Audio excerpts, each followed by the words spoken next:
근심하지 말고 성령님을 따라가자. 따라서 하시겠습니다. 근심하지 말고 성령님을 따라갑시다. 오늘날 근심거리가 한두 가지가 아닙니다.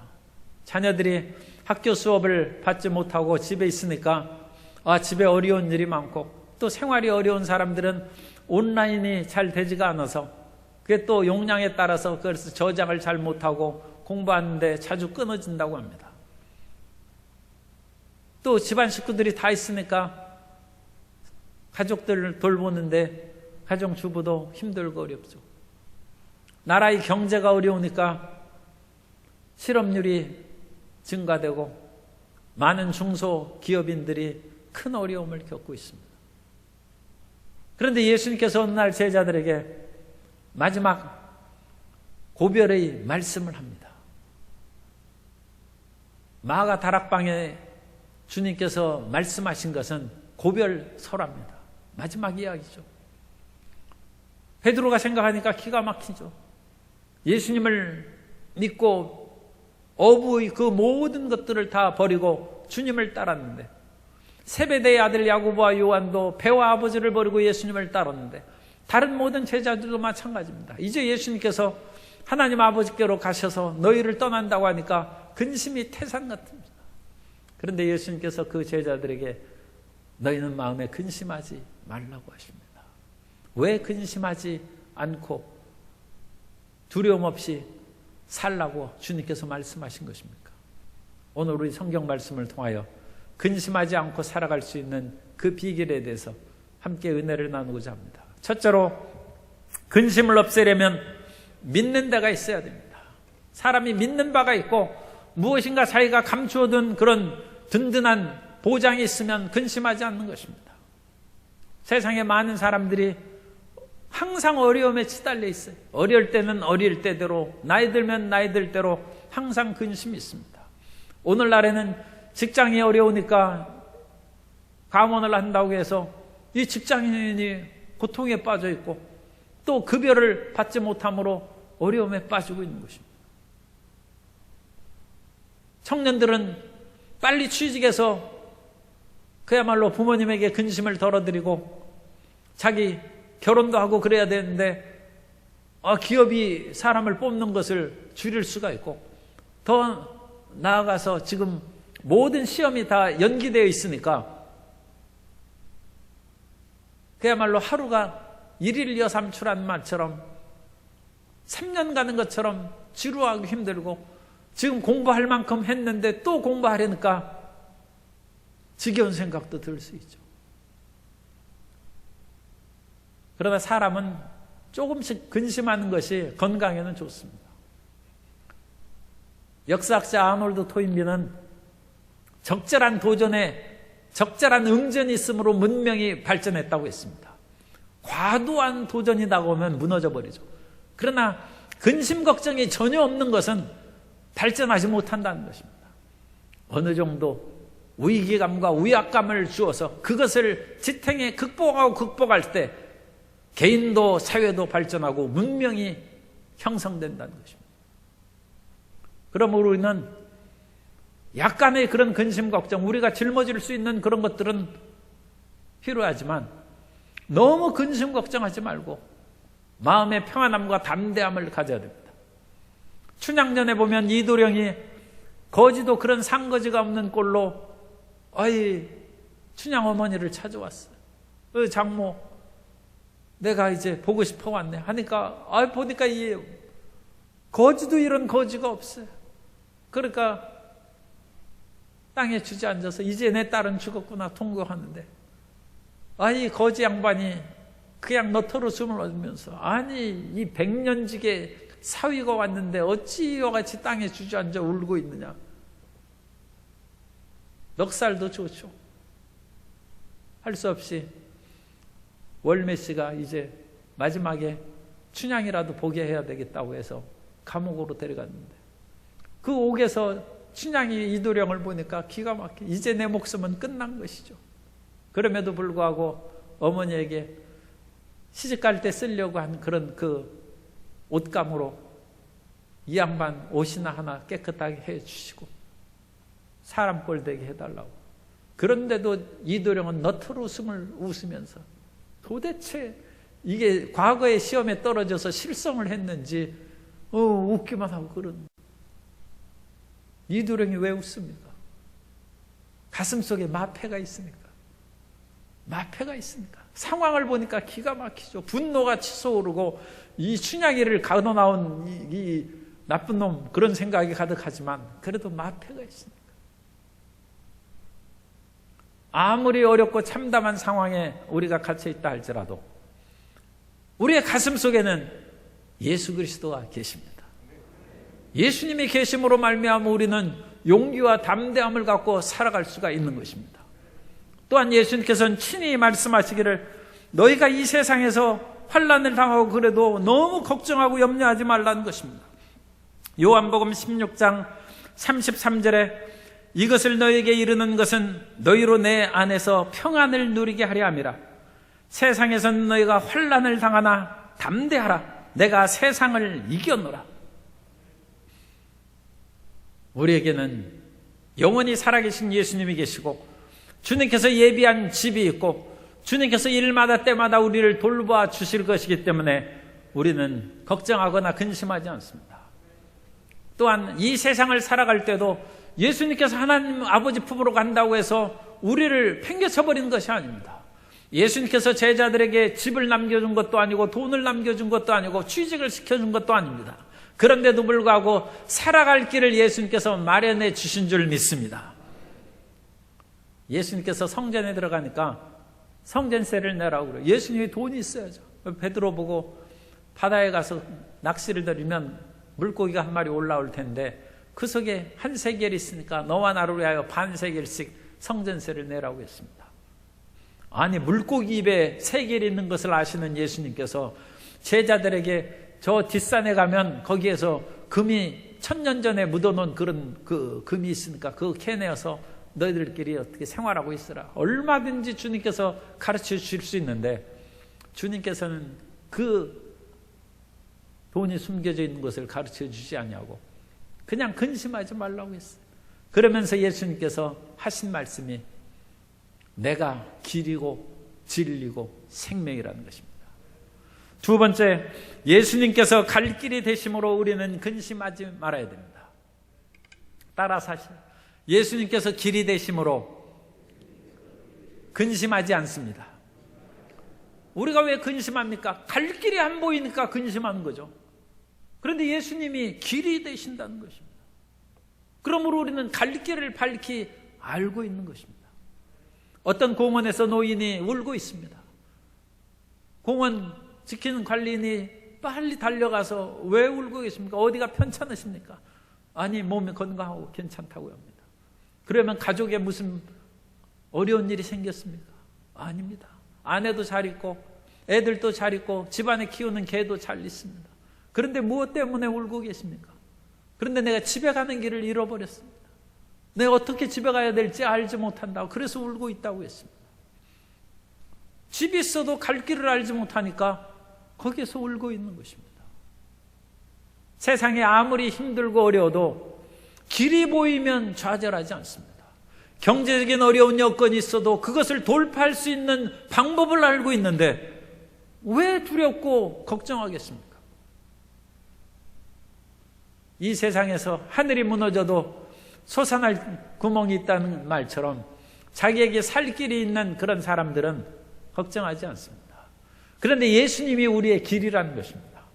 그런데 예수님께서 길이라면 예수님께서 길을 가르쳐 주시는 것으로 생각을 하는 분들이 있는데 그렇지 않습니다. 예수님이 길입니다. 예수님이. 그게 무슨 말이냐면 이제 어렵고 힘들어서 모든 것이 다 그야말로 막히고 절벽에 그러면 어떡하겠습니까? 이제 예수님 믿어야 소용없다. 그렇게 생각하는 사람은 길을 잃어버린 거예요.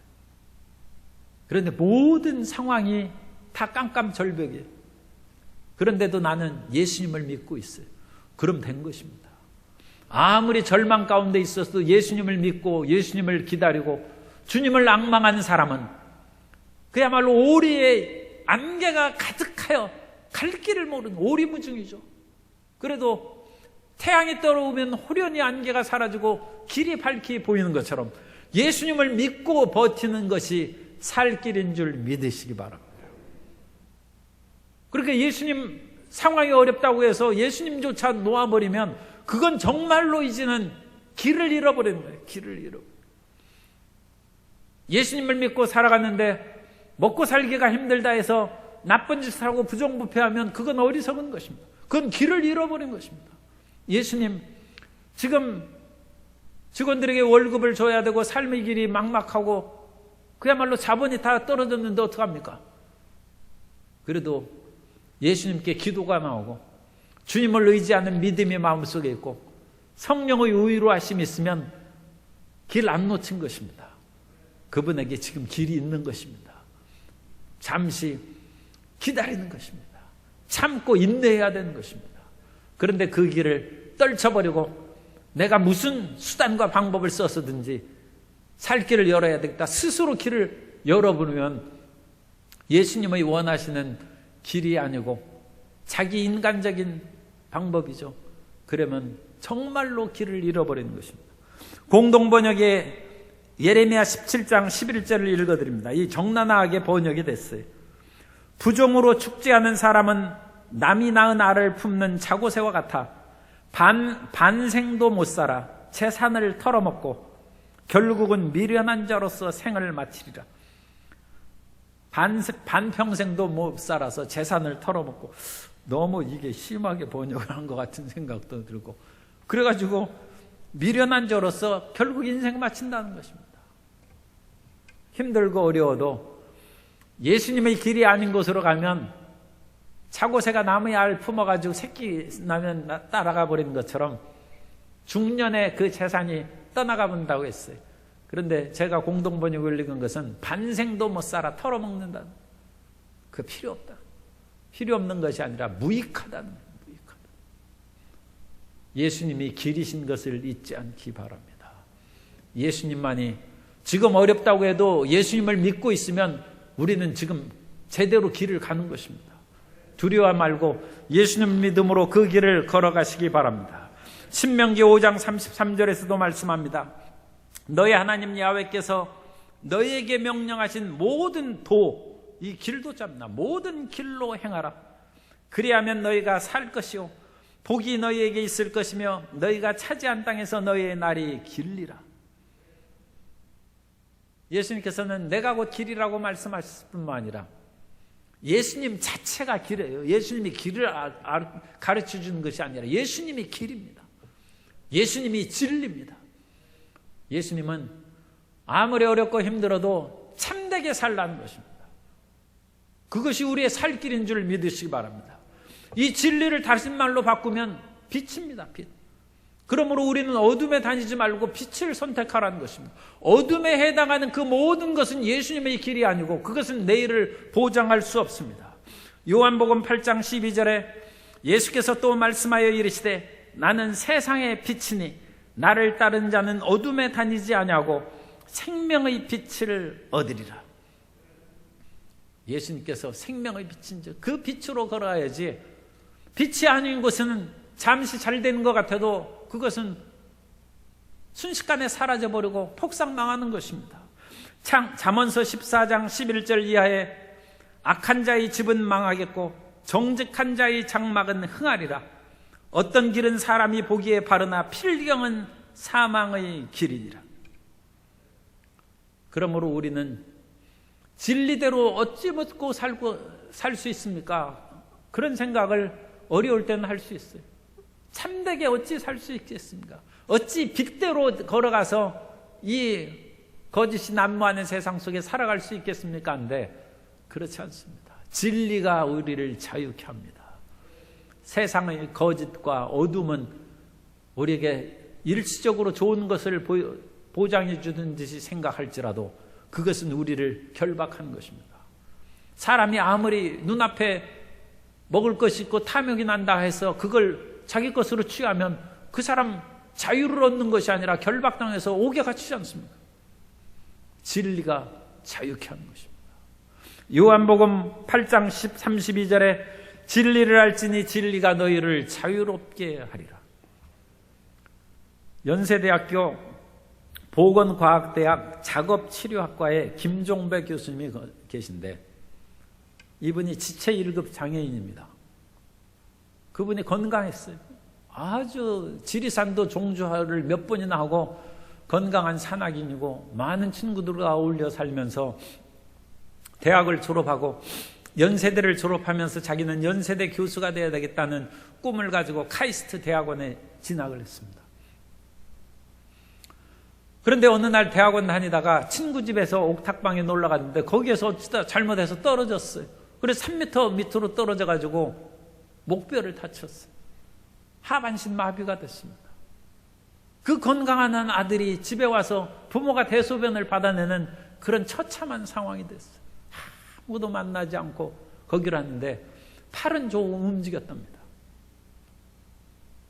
그래도 이제 자기는 누구를 만날 생각도 않고 거기에서 내 이대로 살기보다는 빨리 죽어야 되겠다 생각을 하고 있는데, 어느 날 큰 누나가 와서 내가 이제 하나님 앞으로 와야 될 때가 됐나 보다 하면 성경을 자기에게 주면서 읽으라고 해서 갔답니다.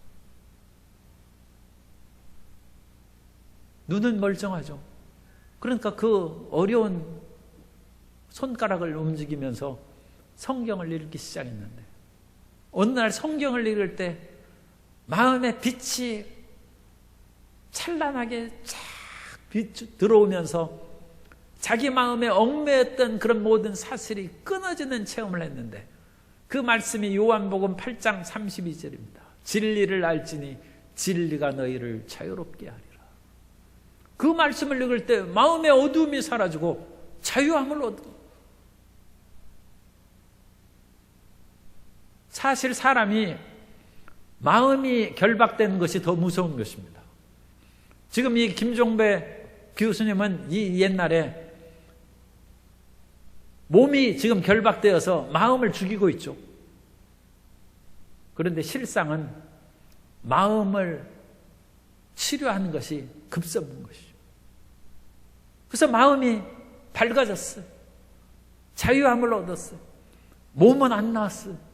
지금도 지체장애 1급입니다.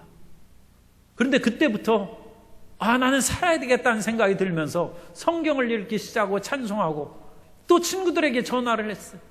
내 꼼짝도 못하니까 와서 나를 도와줘. 이전에는 그런 친구가 온다고 해도 오지 말라고 했어요. 내 비참한 꼴 보고 비웃으려고 왔지, 마음에 그런 잘못된 생각이나 들고 그러지, 모든 사람하고 단죄가 끝났어요. 그런데 마음이 밝아졌어요. 진리가 자유케 했어요. 그래서 친구들과 오고 나를 도와서 찬송도 있고 기도도 하고, 또 그 손가락 어렵게 움직이는 것을 통해서 원래 카이스트에서 프로그램을 아주 그 컴퓨터를 잘했어요. 그래서 프로그래머로 일하기 시작하고 성경을 몇 번이나 통독하고, 그러다가 희망이 생겼어요. 미국 피츠버그 대학에 유학을 갔어요. 지금 지체장애 1급이라니까 그거 그냥 해서 갔어요. 그리고 거기에서 재활학과에서 공부를 하고 박사학위를 따고 연세대 교수가 됐어요. 지금 연세대 교수입니다. 하나님께서 그 몸을 완전히 치료해 주시진 않지만 마음을 자유롭게 하니까 살 길이 열려서, 그 사진을 한번 여러분 가면 집에 가서 연세대 김종배 교수 쳐보세요. 활짝 웃는 얼굴이 나오는데 얼굴 살도 통통하고 그야말로 밝아요. 교회에서 아내도 만나서 딸도 낳았어요. 이 세상에 돈으로 얼거매이지 않습니다. 신체로 얼거매이지 않습니다. 마음으로 얼거매이고 노예가 되는 것입니다. 진리는 우리를 자유롭게 하고, 예수 그리스도의 진리는 우리를 자유롭게 해서 이 세상의 그 어떤 것도 얽매일 수 없는 자유인으로 살아가는 복을 내려주십니다. 너무 물질의 코로나19로 얽매이지 말고 진리로 자유케 되는 모든 성도님들이 되시기를 바랍니다. 또한 예수님께서는 생명입니다. 예수님은 생명을 우리에게 주신 분입니다. 이 세상에서는 탐욕과 쾌락으로 생명을 잃어버린 일이 많습니다. 젊은이들이 그 N번방이라든지 온갖 그런 잘못된 길로 빠져들어가서 그 젊음을 상실해버리고 생명을 갉아먹죠. 사람들이 부귀영화의 그런 쾌락에 마음을 뺏겨서 생명을 갉아먹습니다. 그러나 예수님을 믿는 것이 생명이고 예수님의 길을 따라가는 것이 생명인 줄 믿으시기 바랍니다. 솔로몬은 부귀영화를 누리고 솔로몬이 얼마나 부자였는지, 솔로몬이 부자였다 할지라도 그야말로 알렉산더라든지 페르시아의 대왕만큼 부자였겠습니까? 그런 나라들은 어마어마한 대제국입니다. 이스라엘의 그야말로 몇십 배, 몇백 배의 땅을 차지한 사람들입니다. 그런데 솔로몬이 진짜 부자인 것을 알 수 있는 것은, 솔로몬은 마음에 원하는 것을 금하지 않고 눈에 원하는 것을 금하지 않고 마음대로 했다는 것이에요. 세상에 그런 사람은 없습니다. 자기 눈에 보이는 대로 다 했어요. 마음에 원하는 것을 다 했어요. 솔로몬은 그러므로 진정 부자입니다. 그런데도 불구하고 그런 부귀영화에 탐닉하다 보니까 하나님을 잃어버렸어요. 그 인생이 허무하고 허무해서 살 수가 없다는 것이죠. 생명을 잃어버린 것이죠. 예수님이 생명이십니다. 생명을 붙잡고 생명의 길로 나아가시기 바랍니다. 부귀영화도 그것이 작은 것은 아니죠. 그러나 생명에 비하면 작은 것이고 예수님에 비하면 하찮은 것입니다. 예수님이 우리의 길이요 진리요 생명이신 것입니다. 그러므로 우리에게 갈 길이 있는 것입니다. 근심할 까닭이 없습니다. 세 번째로 예수님께서는 성령을 보내주심으로 우리가 근심하지 않고 살아갈 수 있습니다. 예수님께서 제자들에게 길이요 진리요 생명이라고 말씀하셨을 뿐만 아니라 예수님께서는 오늘날에도 우리에게 성령을 보내주셔서 우리를 그와 같이 버려두시지 않으시고 함께 계신 줄 믿습니다. 요한복음 14장 16절에 내가 아버지께 구하겠으니 그가 또 다른 보혜사를 너희에게 주사 영원토록 너희와 함께 있게 하리니. 성령님은 보혜사 파라클레토스입니다. 파라라는 것은 곁에 옆에라는 뜻이고 클레토스라는 것은 도움을 주시려고 계신 분입니다. 그런데 클레토스는 원래 칼레오라는 동사에서 나온 단어로, 칼레오라는 것은 부르다라는 뜻입니다. 그러므로 파라클레토스는 옆에 부름받아 계신 분입니다. 참 송구한 표현입니다만 우리가 무슨 일을 하려면 아무개나 불러서 하면 그 사람 옆에 와서 있죠. 그럼 이 일을 좀 하시오. 그렇게 해서 심부름을 시킬 수도 할 수 있습니다. 그런데 성령께서 부름받아 옆에 계시고 부름받아서 우리를 도와주고 계신 분입니다. 그러면 우리는 항상 파라클레토스인 성령님을 인정하고 환영하고 모셔드리고 의지해야 될 줄로 믿습니다. 왜냐하면 성령님께서는 우리를 도우시려고 옆에 계시지만 우리가 도움을 요청하지 않으면 성령님께서는 안 도와주십니다. 주님께서는 우리 곁에 계셔서 우리 마음문을 두드리십니다. 예수님께서는 우리 마음문을 부수지 않습니다. 우리 마음문을 두드리십니다. 보라, 내가 문 밖에 서서 두드리노니 누구든지 문을 열면 내가 그에게 들어가서 그는 나와 더불어 먹고 나는 그와 더불어 먹으리라. 문을 부수고 들어온 것은 도둑이고 강도입니다. 혹시 성도님들 꿈에 볼 때 집 대문을 누가 열고 또는 대문을 삐끗이 열고 이렇게 살펴보면 그거 귀신입니다. 그 대문은 지금 마음의 문입니다. 마음을 도둑질하고 죽이고 건강을 해치기 위해서 도둑이 들어옵니다. 주님께서는 결코 마음 문을 부수고 들어오지 않습니다.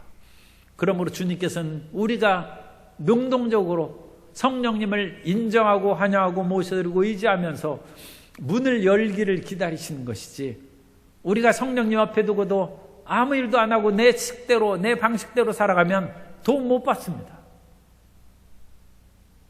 그러므로 우리는 언제 어디서든지 성령님 나를 인도해 주옵소서, 나를 도와 주옵소서, 나의 힘이 되어 주옵소서, 그 마음으로 주님을 의지하며 전진해 나아가야 될 줄로 믿습니다. 미국의 메트라이프라는 보험회사가 있는데 이 메트라이프 보험회사에서 매년 5,000명씩 신입사원을 뽑아가지고 1년씩 연수해가지고 이제 보험 그 회사원으로 일하게 하는 거예요. 그런데 이 한 사람의 교육 비용으로 3만 불이 들었답니다. 5천 명을 3만 불 1년 동안에 교육비가 들으면 어마어마한 돈이 들죠. 그런데 참 안타깝게도 1년이 지나면 50%가 떨어져 나간다는 거예요. 그러니까 2,500 곱하기 3만 불이 그냥 손실되어 사라져버린 거예요. 4년이 지나면 20%로 줄어들었답니다. 그래서 이 손실을 어떻게 만회할 수 있을까?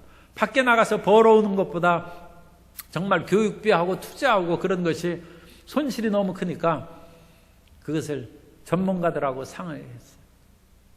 그래서 어떤 분이 그런 조언을 했답니다. 많은 사람을 뽑아서 채용 기준에 따라서 건강하고 그야말로 학벌 좋고 여러 가지로 자기 믿고 의지하는 그런 사람들을 뽑았는데 그것을 좀 바꿔서 회사에 대해서 그리고 내가 외판원으로 일할 때 나는 잘할 수 있다는 긍정적이고 낙관적인 사람을 뽑는 것이 더 좋지 않겠느냐. 그래서 절반을 그런 식으로 바꿨답니다. 그 외적인 실력이나 채용 기준의 그것으로는 떨어지는 사람인데 그 사람의 그런 심리 상태, 소위 말해서 낙관 지수를 그것을 고가 점수로 반영해서 그 사람을 뽑았어요. 그랬더니 놀랍게도 이전에 그런 실력으로 뽑은 사람들보다 오히려 21%가 실적이 1년에 좋답니다. 2년이 지나니까 57%를 더 좋은 실적을 나타냈다는 것입니다. 우리가 실력 있다고 해서 우리 마음대로 살아가는 것은 실패합니다. 성령님을 의지해야 됩니다. 성령님, 나의 힘이 되고 내 길을 인도하여 주옵소서. 주의 지혜와 명철로 채워 주옵소서. 그 사람이 더 좋은 실적을 내고 더 크게 성공하는 것입니다. 성령님께서는 이와 같이 우리 끈질기게 예수님 믿는 사람에게는 성령님이 떠나지 않습니다. 다만 성령님이 역사 안 하실 뿐입니다. 예수님 믿는 사람에게 성령이 떠나시지 않습니다. 예수님 믿는 사람에게는 항상 함께 계신 줄 믿습니다. 그러면 그 성령님께서 우리 안에서 역사하시도록 성령님을 인정하고 환영하고 모셔드리고 의지하며 나아가야 되는 것입니다. 그러면 성령님께서 인도하신 대로 우리 눈을 열어주세요. 사도 바울이 기도합니다. 너에게 지혜와 계시의 영으로 충만하게 하시기를 원한다고 했습니다. 성령님께서는 이 세상을 살아갈 때 지혜와 계시의 영으로 임하여 주십니다. 눈이 열리는 거예요. 암탉이 20하루 동안 계란을 품으면 이 알이 부화돼 가지고 병아리 되어서 나타납니다. 계란 상태로 있을 때에는 볼 수가 없죠. 걸어 다닐 수도 없습니다. 그런데 성령께서는 그 안에 끝까지 믿고 의지하는 사람에게 어느 때가 지나면 눈이 열리게 해주셔요. 그래서 눈이 열립니다. 이 세상에서 눈이 열리면 사업에도 성공하고 공부에도 성공합니다. 성령님을 의지하면 어느 때 지혜가 생겨요. 그러니까 머리가 좋아져요. 진짜로 머리가 좋아져서 공부를 진짜로 잘해요. 병아리가 눈이 뜨는, 아니 병아리로 깨어나는 거예요. 눈이 뜨이고 걸어 다닐 수 있게 하십니다. 성령의 지혜와 계시의 영으로 충만히 체험받게 되시기 바랍니다. 세상에는 항상 어려움이 있습니다. 그 어려운 일들을 우리가 돌파하려면 우리는 성령의 지혜와 계시의 영으로 채워야 합니다. 우리가 힘들고 어려운 일이 있을 때 다른 사람이 그걸 풀어본 건 그까지 쉬운 거. 콜럼버스 달걀이라고 있지 않습니까? 콜럼버스가 대서양을 그렇게 횡단하고 왔어요. 그까지 거 우리도 그냥 쭉 가면 거기에서 아메리카 대륙이 나왔는데 그거 못하겠느냐. 그런데 갔다 오니까 쉽죠. 그러니까 콜럼버스가 그게 그렇게 쉬운 것이 아니다 해서 계란 한번 세워보라고 했어요. 그래서 사람들이 계란을 이렇게 세우면 그게 어떻게 세워집니까? 옆으로 무게 중심이 안 맞으니까 기울지. 아무도 못해. 당신 세워보라 하니까 뒤에 톡톡 깨뜨려가지고 딱 써. 그거 누가 못하느냐? 아니 처음부터 그렇게 하지 왜 콜럼버스가 한 후에 그렇게 합니까? 지혜와 계시의 정신이 있어야 돼요. 성령님께서는 우리의 눈을 열어주셔서 우리의 갈 길을 밝히 보여주십니다. 또한 성령님께서는 우리가 살아갈 수 있는 힘을 주십니다. 요즘에 손흥민 선수가 이제 코로나19로 인해서 함께 훈련을 못하죠. 그러니까 집에서 운동하고 그런 것들을 보도가 됐어요. 그리고 열심히 육체적인 힘을 기르고 그러니까 세계적인 선수가 되죠. 성령님을 의지함으로 말미암아 우리는 집에서도 육체적인 단련과 건강한 몸을 갖도록 해야 돼요. 또한 정신적인 힘도 길러야 돼요. 이어령 박사님은 86에 암으로 투병 중에 있습니다만 여전히 끊임없이 글을 쓰고 공부를 합니다.